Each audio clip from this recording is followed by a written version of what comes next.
Hello guys, welcome to market news room. ఇప్పుడు మనం Nifty next week యొక్క price action ఎలా ఉంటుందో చూస్తాము. సో నిఫ్టీ 24,870 దగ్గర క్లోజ్ అయితే బ్యాంక్ నిఫ్టీ 55,149 దగ్గర క్లోజ్ అయింది. వేరాజ్ సెన్సెక్స్ 81,306 దగ్గర క్లోజ్ అయింది. Mid caps and small caps మాత్రం ఫ్లాట్గా ఉన్నాయి. మెయిన్గా నెక్స్ట్ వీక్ చూసుకుంటే మనకు 4 వర్కింగ్ డేస్ ఉన్నాయి. వినాయక చవితి రోజు హాలిడే వచ్చింది కాబట్టి, సో 4 వర్కింగ్ డేస్ ఉన్నాయి కాబట్టి జాగ్రత్తగా ఉండాలి. ఎందుకంటే మెయిన్గా నెక్స్ట్ మంత్లీ ఎక్స్పైరీ కూడా దగ్గరకు వస్తుంది బ్యాంక్ నిఫ్టీకి సంబంధించి.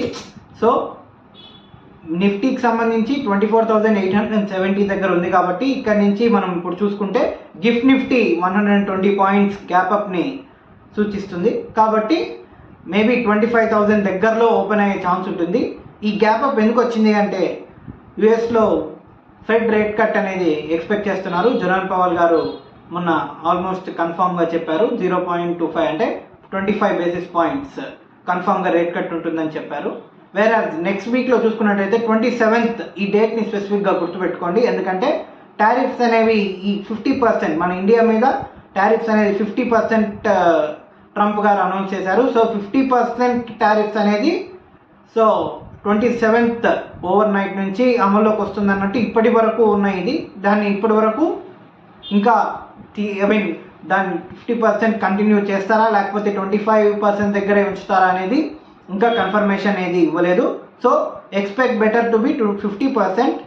సో 50% బేసిస్ పాయింట్ 50% టారిఫ్స్ ఉంటాయి కాబట్టి చాలా జాగ్రత్తగా ఉండాలి. ఎందుకంటే మార్కెట్ ఆ రోజు ఒకవేళ నిజంగా 50% టారిఫ్ కనుక యాక్టివ్ అవుతే మార్కెట్ మాత్రం కొంచెం నెగిటివ్గా తీసుకునే ఛాన్స్ ఉంటుంది.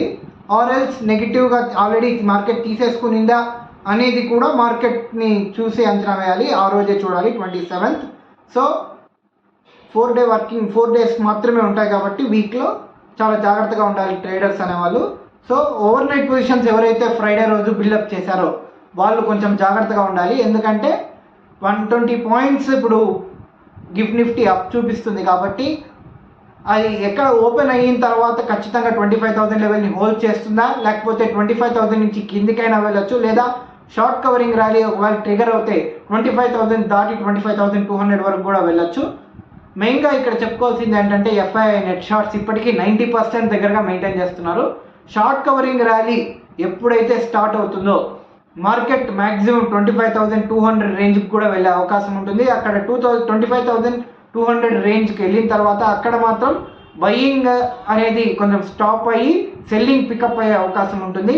25,200 అనేది స్ట్రాంగ్ రెసిస్టెన్స్ కాబట్టి అక్కడికి నిఫ్టీ ఒకవేళ మూవ్ అయితే 25,180 టు 25,200 ఈ రేంజ్కి ఎప్పుడైతే నిఫ్టీ వస్తుందో సెల్లింగ్ ఖచ్చితంగా ట్రిగర్ అయ్యే అవకాశం ఉంటుంది. సో 25,000 టు 25,200 ఈ నేరో బ్యాండ్లో నిఫ్టీ మూవ్ అయ్యే అవకాశం ఉంటుంది. So be careful. ఓవరాల్గా చెప్పుకోవాలంటే పీసీఆర్ కూడా బుల్స్కి ఫేవరబుల్గానే ఉంది. ఇప్పటి వరకు బయింగ్ ఎమర్జ్ అయ్యే ఛాన్సే ఉంది. సో ప్రస్తుతం ఉన్న గ్యాప్ అప్తో పాటు షార్ట్ కవరింగ్ ర్యాలీ కూడా ట్రిగర్ అవుతే మంచి అప్పు ఎక్స్పెక్ట్ చేసే అవకాశం ఉంటుంది. ఓవరాల్గా చెప్పాలంటే మనకు ఈ వీక్లోనే కానీ నెక్స్ట్ ఈ క్వార్టర్ మొత్తంగా చూసుకున్నట్టయితే ఎఫ్ఎంసీజీ సెక్టర్ స్పెషల్గా పర్ఫామ్ చేసే ఛాన్స్ ఉంటుంది. ఎందుకంటే కన్జంప్షన్ బేస్డ్గానే ఇప్పటికీ మోడీ గారు కూడా కన్జంప్షన్ మీదే మెయిన్గా ఫోకస్ పెట్టారు. డొమెస్టిక్ కన్జంప్షన్ ఎక్కువగా ఉండాలని. సో డొమెస్టిక్ కన్జంప్షన్ గూడ్స్ ఉండేవి స్పెసిఫిక్గా బాగా పర్ఫామ్ చేసే ఛాన్స్ ఉంటుంది. సో ఓవరాల్గా కన్జంప్షన్ చేసే స్టాక్స్ ఏవైతే ఉన్నాయో ఫర్ ఎగ్జాంపుల్ తీసుకుంటే టాటా కన్స్యూమర్ ప్రొడక్ట్స్ కానీ లేకపోతే బ్రిటానియా ఇండస్ట్రీస్ లాంటి కన్జంప్షన్ గూడ్స్ కానీ లేకపోతే ఎఫ్ఎంసీజీ స్టాక్స్ కానీ చూసుకుంటే మనకు ఎక్కువగా పర్ఫామ్ చేసే ఛాన్స్ ఉంటుంది ఈ క్వార్టర్లో. సో క్వార్టర్లీ రిజల్ట్స్ కూడా ఆల్మోస్ట్ రిజల్ట్ సీజన్ కంప్లీట్ అయిపోయింది. Q1 దాదాపు మిక్స్డ్గా రిజల్ట్స్ వచ్చాయని చెప్పుకోవచ్చు. ఒక రకంగా కొన్ని బాగా పర్ఫామ్ చేశాయి, కొన్ని మాత్రం మిక్స్డ్గా పర్ఫామ్ చేస్తే కొన్ని నెగిటివ్గా ఇచ్చాయి. సో ఓవరాల్గా చెప్పాలంటే ఇది ఆగస్ట్ లాస్ట్ వీక్. సో ఎలా ఉంటుంది అనేది చూద్దాం.